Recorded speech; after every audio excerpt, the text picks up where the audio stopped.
కూడా ఆనాటి ప్రభుత్వం తవ్వని కారణంగా కాళేశ్వరానికి సంబంధించిన ఈ ఆయకట్టు కానివ్వండి, సీతారామకు సంబంధించిన ఆయకట్టు కానివ్వండి, ఎక్కడ ఆయకట్టు రాలేదనేది నగ్న సత్యం. ఇవన్నీ పదే పదే మా ఇరిగేషన్ శాఖ మంత్రి వర్యులు గౌరవ ముఖ్యమంత్రి గారు అనేక పర్యాయాలు అసెంబ్లీ సాక్షిగా చర్చిద్దాము రండి అంటే కుంటి షాకు చెప్పుకొని అభద్రతా భావనతో ఆనాడు 8వ అద్భుతం అని చెప్పిన మహానుభావుడు కానివ్వండి, వారు బావమరుదులు కానివ్వండి, ఈనాడు చర్చలో పూర్తిగా పాల్గొనటానికి వారు చెప్పాలనుకున్నది చెప్తారు. ఏదో ఏలు వంక వచ్చింది, కాలు వంకర ఉందని అసెంబ్లీ నుంచి బాయ్కాట్ చేసి వెళ్ళిపోతుంటారు. చర్చించాలనే దాని సందర్భం వచ్చినప్పుడు వారి అసలు నాయకుడు, ప్రధాన ప్రతిపక్ష నాయకుడు అసెంబ్లీకి రావాలి అని అనేక పర్యాయాలు ముఖ్యమంత్రి గారు కానీ అసెంబ్లీలో నాయకులందరూ కూడా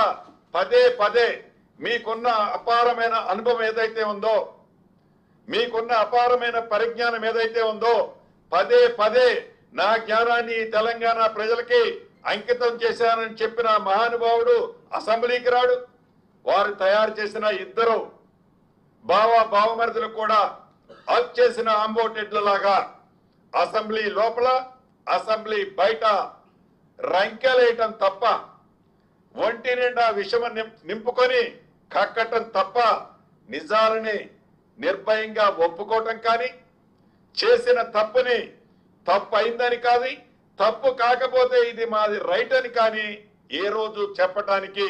వారికి సాహసం లేకనే అసెంబ్లీకి రాకపోవటం, వచ్చిన అసెంబ్లీ అయిందాక అసెంబ్లీలో ఉండకపోవటం కారణం అదే. ఈనాడు దిగువ రాష్ట్రానికి సంబంధించిన నీటి వినియోగానికి సంబంధించిన అంశాలు కానీ, తెలంగాణ రాష్ట్రానికి ఇటు గోదావరి కృష్ణాకి సంబంధించిన నీటి వాటాల విషయంలో కానీ అనేక పర్యాయాలు అనేక సందర్భాల్లో ఇందాక నేను చెప్పినట్టు ముఖ్యమంత్రి గారు కానీ నీటిపారుదల శాఖ మంత్రి గారు కానీ ఒక్క నీటి చుక్కను కూడా ఈ రాష్ట్ర ప్రయోజనాలకు సంబంధించిన దాన్ని వదులుకునేదే లేదు, ఎంతటి దానికైనా మేము సిద్ధమని అనేక సార్లు చెప్పినా అదే వంకర కూతలతో, అదే కారు కూతలతో, అదే విషపూరితమైన ఆలోచనలతో మాట్లాడుతూ ఆ పింక్ కలర్ కి సంబంధించిన ఈ ట్యూబులు ఆ ట్యూబులు ఆ మీడియా ద్వారా వక్ర మార్గానికి డైవర్ట్ చేయడానికి తాపత్రయపడుతున్నారే తప్ప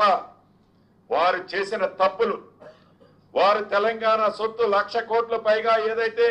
నీటి పారుదలలో కొల్లగొట్టిన సొమ్ము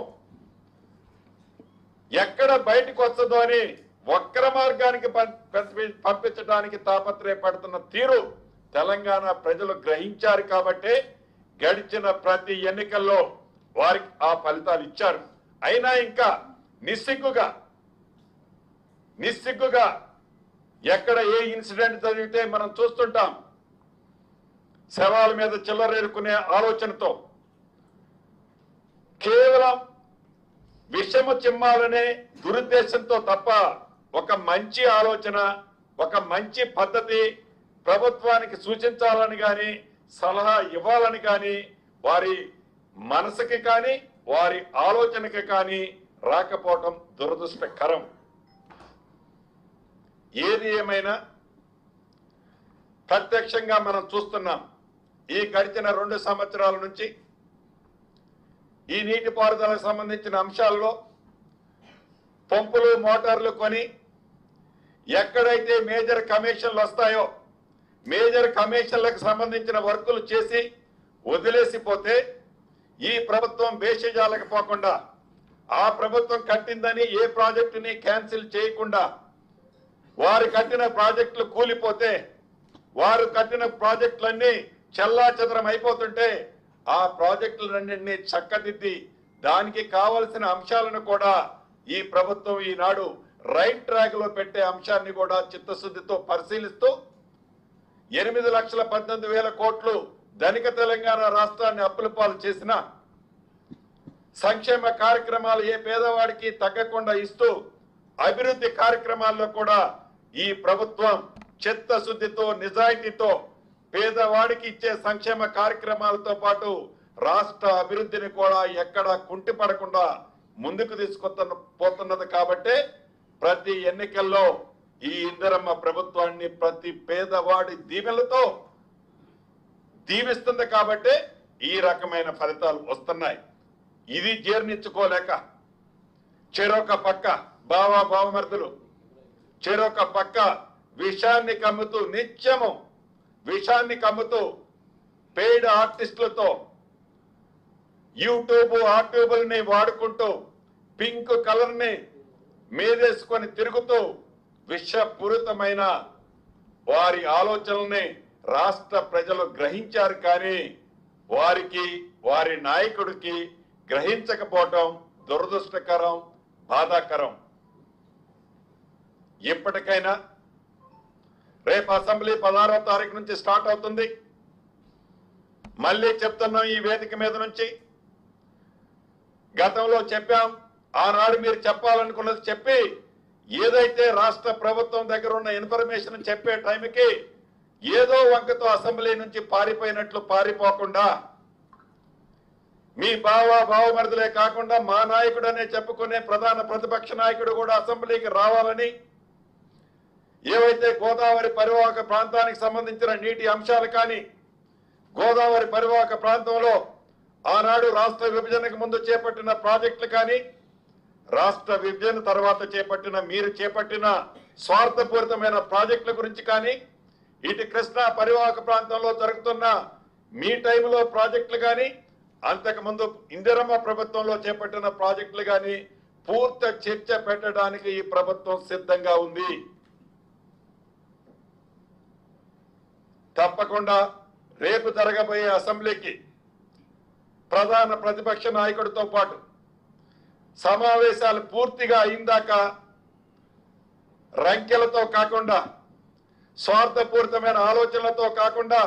నిజము ఎక్కడ బయటపడుద్దో అని నిజాన్ని జీర్ణించుకోలేక ఒంటి నిండా విషము నింపుకొని మీరు ప్రవర్తించొద్దని కూడా ఈ వేదిక ద్వారా ప్రధాన ప్రతిపక్షంగా ఊహించుకుంటున్న నాయకులకి మరొకసారి తెలుపుతూ, మీ స్వార్థపూరితమైన నిర్ణయాల వల్ల ఈ రాష్ట్ర ప్రభుత్వం 15 సంవత్సరాలు వెనక్కిపోయింది. అయినా కూడా ఈ ప్రజా ప్రభుత్వం ఈ గడిచిన 2 సంవత్సరాలతో పాటు రాబోయే 3 సంవత్సరాలలో మీరు వెనక్కి నెట్టిన 15 సంవత్సరాలని మరొక 10 సంవత్సరాలు ముందుకు తీసుకొచ్చే బాధ్యత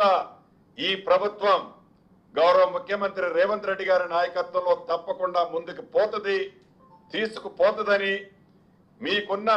మంచి ఆలోచనలుంటే తప్పకుండా మీ సూచనలో సలహాలు ఇస్తే స్వీకరిస్తాం. విషము చెమ్మటం తగ్గించుకొని మీ ఆరోగ్యాన్ని భద్రంగా ఉంచుకొని ఈ రాష్ట్ర ప్రజలకి మంచి జరిగే సూచనలు, మంచి జరిగే ఆలోచనలు మీరు ఇస్తారని రాష్ట్ర ప్రభుత్వ పక్షాన మా సహచరులతో పాటు నేను కూడా అనుకుంటూ కోరుకుంటూ, ఇప్పటికైనా 10 సంవత్సరాల్లో మీరు చేయని అభివృద్ధి సంక్షేమం ఈ ప్రభుత్వం చేస్తుంది. దాన్ని జీర్ణించుకోవాలని, మీరు వంట పట్టుకోవాలని మనస్ఫూర్తిగా మరొకసారి మీకు తెలుపుతూ ఇప్పుడు మా సహచర మంత్రులు మాట్లాడవలసిందిగా కోరుతున్నారు. పెద్దలు గౌరవ మంత్రి పొంగులేటి శ్రీనివాసరెడ్డి గారు, డాక్టర్ వివేక్ గారు, గౌరవ ప్రజాప్రతినిధులు అందరూ కలిసి చేస్తున్న ప్రెస్ కాన్ఫరెన్స్ సంబంధించి సూటిగా ఒక ప్రశ్న భారతీయ జనతా పార్టీని కానీ భారతీయ రాష్ట్ర సమితిని కానీ అడుగుతా ఉన్నాం. మీరు నిర్మించిన ప్రాజెక్టు నిర్మించే సందర్భంలో ఆనాటి గవర్నర్